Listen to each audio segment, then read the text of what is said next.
Samedi 4 janvier 2025, bonsoir à tous et merci de suivre le temps d'information sur RTI 2. Au sommaire de l'actualité, des collines jumelles de Boundiali en passant par la case sacrée de Kolia et la mosquée de type soudanais de Kouto.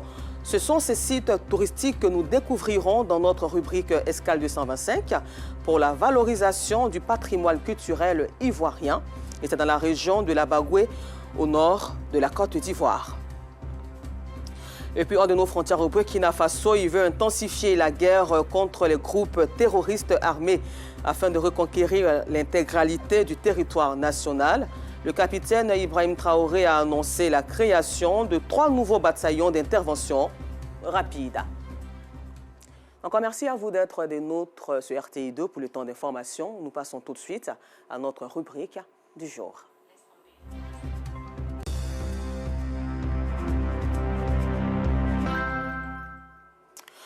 De la région de la Bagoué au nord de la Côte d'Ivoire, dans le district autonome des Savanes, dispose de plusieurs potentialités touristiques. Des collines jumelles de Boundiali en passant par la case sacrée de Kolia et la mosquée de type soudanais de Kouto. La région propose une découverte inédite à ses visiteurs que Georgette Ido Fofana et Kader Bachil ont vu pour vous. Située à plus de 700 km d'Abidjan au nord de la Côte d'Ivoire, la ville de Boundiali, dans la région de la Bagoué, dispose de 2 collines jumelles qui constituent l'identité culturelle de cette localité.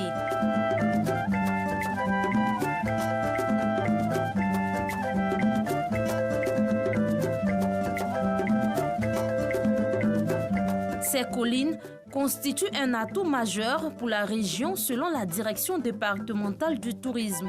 D'abord, elle nous permet de voir la ville de Boundiali quand on est au sommet et ça permet aussi aux visiteurs de Boundiali d'avoir un accès des alentours de la ville. Donc du coup, à chaque fois qu'ils sont à Boundiali, ils ont cette envie-là même d'escalader cette colline.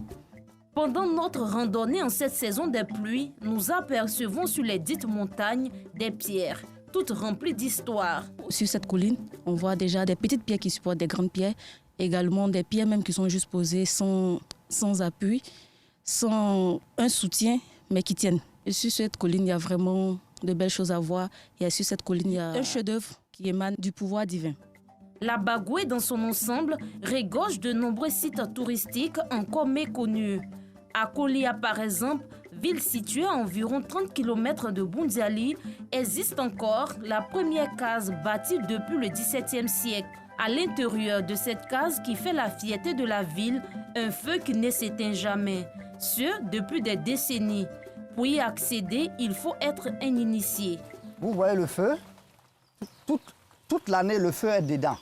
Mais l'intérieur est interdit aux étrangers, sauf les initiés qui ont accès à l'intérieur. Que les gens viennent, quand ils ont des problèmes, venir voir la famille pour leurs problèmes, que ce soit au niveau du travail, au niveau de femmes, les problèmes qu'ils ont, ils viennent pour demander. Avec cette pluie qui s'est abattue sur la ville pendant 2 jours, difficile d'apercevoir la fumée dégagée par cette case sacrée.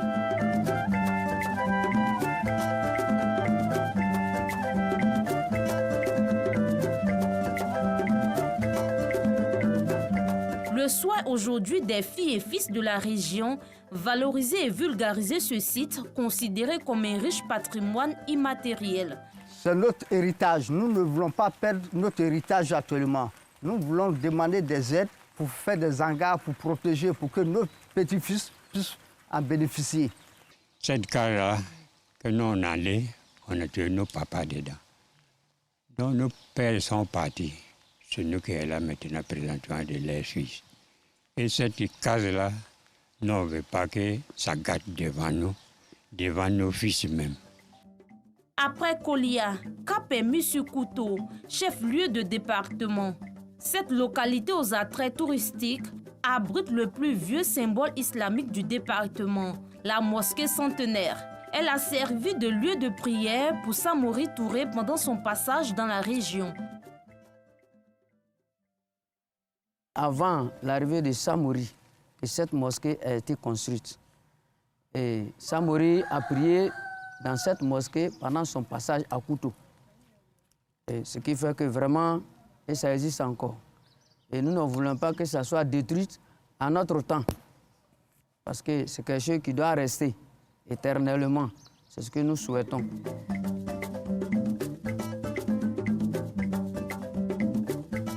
Une mosquée dont les murs faits de terre battue sont maintenus par des bois exceptionnels dont les extrémités hérissent la façade. Cette mosquée aussi a été construite par de l'argile terminale. Les sons de maïs, les sons du riz, nous prenons ça, nous mélangeons dans le banco. Le banco avec fonio. Dans le banco des termitières, nous mélangeons ça au moins une semaine. On est en train de damer. On met de l'eau dedans, on mélange. Et quand le travail commence, c'est toute la population de Koutou. Les fidèles musulmans y trouvent encore du plaisir à accomplir les prières quotidiennes. La manière que nos vieux ils ont fondé cette mosquée, ils ont parlé avec Dieu. En ce moment, bon, les gens ils parlaient avec Dieu et Dieu les attendait. Et d'autres viennent avec leurs soucis, ils viennent faire au moins 3 ou une semaine dedans. Donc, en expliquant à Dieu ce qu'ils ont sur leur cœur, ce qui les fatigue, ce qu'ils veulent à Dieu, ils demandent ça à Dieu. Ils restent dedans, ils font leurs prières. Et quand ils s'en vont, après d'autres viennent, ils remercient le vieux parce que leurs prières exaucent. Pour la direction départementale du tourisme, tous les sites de la Bagoué sont en cours d'évaluation en vue de les inscrire au patrimoine mondial de l'UNESCO. Avec la stratégie Sublime Côte d'Ivoire lancée par M. le ministre Yandou Fofana, stratégie qui permet aujourd'hui de développer le tourisme dans toutes les régions et dans tous les secteurs d'activité. Aujourd'hui, grâce au tourisme, ce développement-là se fait de concert avec les autres secteurs d'activité. Parce qu'on ne peut pas parler de tourisme sans parler d'agriculture, on peut parler de tourisme sans parler de santé, on peut pas parler de tourisme sans parler de religion. Pour dire qu'avec la stratégie Sublime Côte d'Ivoire, cette stratégie est la bienvenue et elle concourt au développement du tourisme sur toute l'étendue de la Côte d'Ivoire. Des collines jumelles en passant par la première case de Kolia et la mosquée de type soudanais de Koutou, la région de la Bagoué propose à ses visiteurs une découverte inédite. Pour l'heure, ces sites demeurent des lieux de divertissement pour les tout-petits.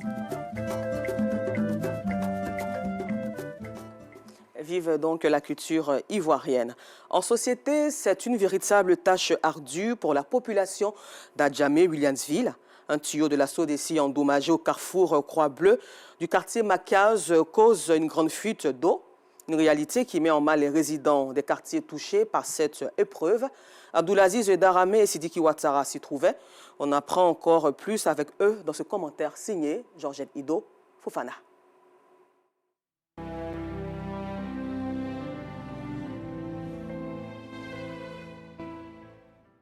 Adjamé-Williamsville, carrefour Croix-Bleue, au quartier Macaz. Ici, les voies sont impraticables à cause d'une conduite d'eau endommagée de la Société de distribution d'eau de Côte d'Ivoire, SODECI.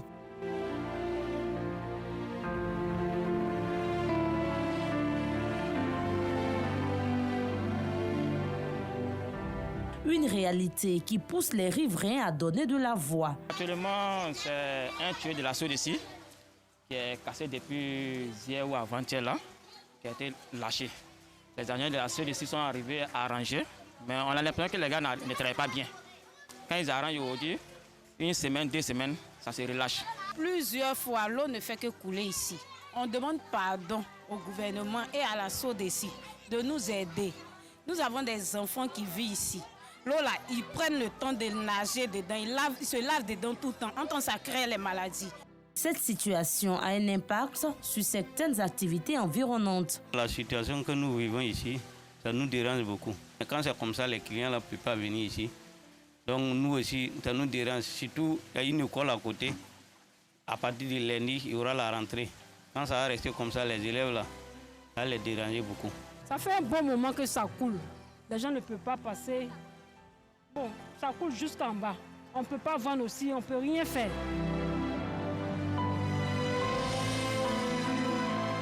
C'est ici, dans ce caniveau, que cette eau termine sa course. Les populations crient leur ras-le-bol face à cette situation qui perdure. Après les fêtes de fin d'année, les élèves et étudiants profitent encore de leur congé. Qui dit congé, dit aussi repos à la maison, chose qui ne facilite pas du tout la tâche aux conducteurs de taxi, compteurs. Ces derniers parviennent à peine à faire de bons chiffres d'affaires.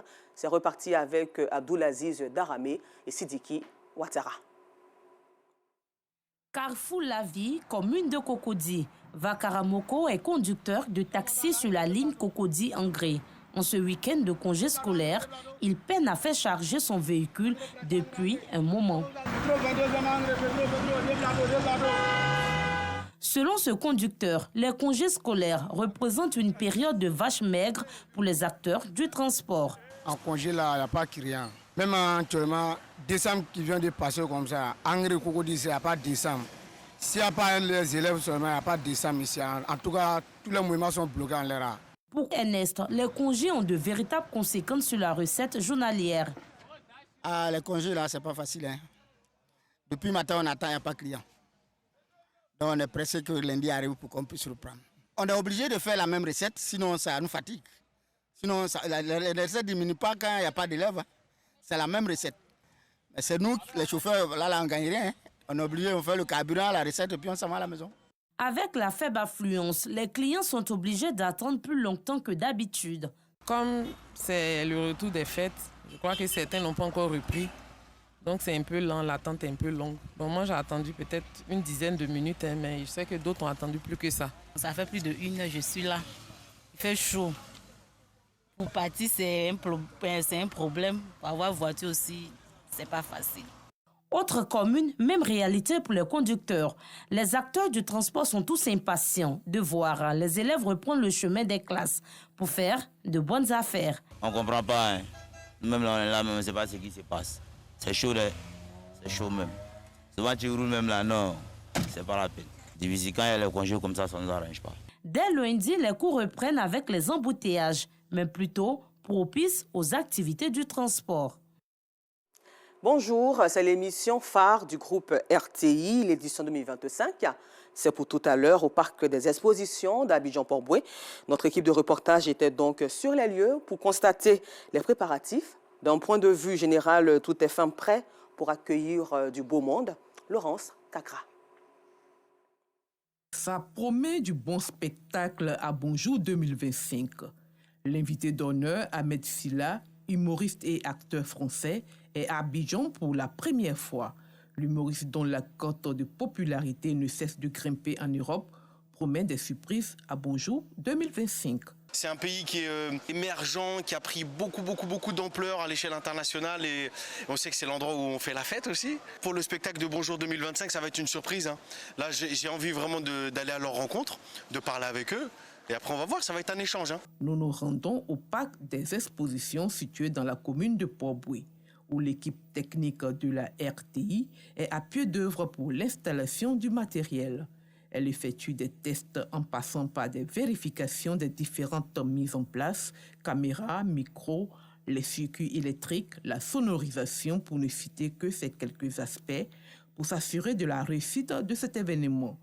Quelques humoristes présents sur les lieux promettent de belles prestations. Attendez voir ce que vous-même vous savez. C'est pourri. On est rentré dans 2025, c'est l'année de grâce, l'année de joie. Donc venez commencer l'année avec le sourire.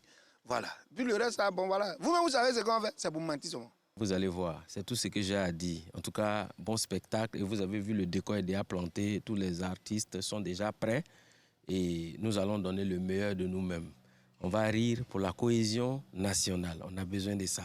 Bonjour 2025 est la 18e édition de l'émission d'humour et de divertissement de la RTI et est placée sous le signe de la maturité, de la bonne humeur et surtout de la cohésion sociale. Et pour les fêtes de fin d'année entre les communes de Koumassi et Port-Boué, dans les paroisses, temples et églises, les chrétiens ont vécu la nuit du 31 décembre 2024 à travers des messes et des cultes spéciaux pour marquer un temps de reconnaissance, de prière, de supplication et d'action de grâce pour tout ce que le Seigneur Jésus-Christ a fait dans leur vie. Le témoignage de Georgette Ido Fofana. L'entrée processionnelle a ouvert cette soirée de la traversée 2024-2025 à l'église méthodiste de Côte d'Ivoire, cité de grâce de Nouveau-Koumassi. Gloire, reconnaissance, louange et adoration au Dieu Tout-Puissant ont marqué ce moment. Nous avons été conduits pendant 12 mois. Il est bien que nous rendons gloire à Dieu, que nous lui disons toute notre reconnaissance et implorer encore la clémence de Dieu pour qu'il nous conduise, l'adorer, le louer et prier et glorifier son Saint-Nom. À la paroisse Saint-Étienne de Koumassi, les fidèles vêtus de blanc ont vécu la vigile du Nouvel An dans la consécration. Prier pour notre pays, prier pour toutes les sociétés, prier pour le monde. Parce que Dieu est le maître de la terre et du ciel. Il faut qu'à un moment donné, on s'arrête pour invoquer son nom, pour implorer sa grâce, sa bénédiction pour notre vie. Toujours à Koumassi, à la paroisse Sainte-Trinité, il n'y a plus de place assise. Vous avez vu, il y avait du monde, une foultitude de monde, pour venir rendre grâce à Dieu. Parce que le Seigneur nous a maintenus en vie jusqu'à cette heure. Donc, quoi de plus normal de lui dire merci pour tous les bienfaits reçus durant l'année écoulée et lui confier la nouvelle année. À Gonzagueville, dans la commune de Port-Boueux, au temple Shalom, le message est clair. Il faut veiller sur l'état de son cœur pour que l'année soit favorable. On doit se concentrer dans nos prières sur nos besoins spirituels. Parce que tout part de l'état de notre cœur. On demande à Dieu voiture, maison, mais on n'a jamais prié pour que Dieu change notre cœur méchant. Or, si le cœur est changé, nous sommes bénis. À l'église tabernacle de l'Alliance de Port-Boueux, nous avons assisté à un compte à rebours spectaculaire pour entrer en 2025.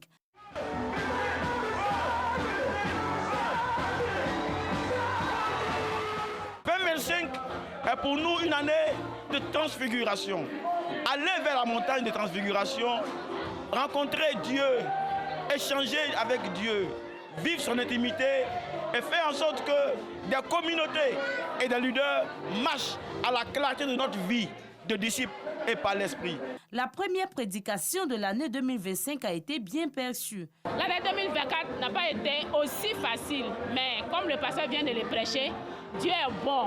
Donc tout ce qu'on a traversé, on a mis ça au compte de la grâce de Dieu pour nous. Et je vais lui dire encore merci pour tout ce qu'il a fait pour nous. C'est un culte à deux dimensions. La première, c'est celle qui rend témoignage de la grâce, de la faveur, de l'accompagnement de Dieu pendant l'année 2024. Et puis, bien évidemment, lui dire merci de nous avoir fait connaître 2025 pour faire des proclamations. Que ce soit la traversée, la vigile, Cap Sud 2025, des thématiques qui définissent la fin de l'an 2024, laissant la place à 2025. Et pour parler solidarité, la Fondation Action pour le Bien, APB, continue de venir en aide aux populations. Ces actions se sont portées cette fois-ci sur les agents de santé et des patients du CHU de Trècheville et de Cocody. Laurence Kakra était avec eux. Dans sa politique sociale de venir en aide aux personnes en difficulté, la Fondation Action pour le Bien a décidé de se tourner vers les agents du corps médical pour leurs efforts consentis durant l'année écoulée et aux patients des centres hospitaliers de Trècheville et de Cocody. Il s'agit de dons en vivres et en non-vivres. Comme chaque année, par la grâce de Dieu, nous essayons de venir soutenir les médecins, des internes des hôpitaux de Côte d'Ivoire, la IHCI, mais surtout aussi les patients.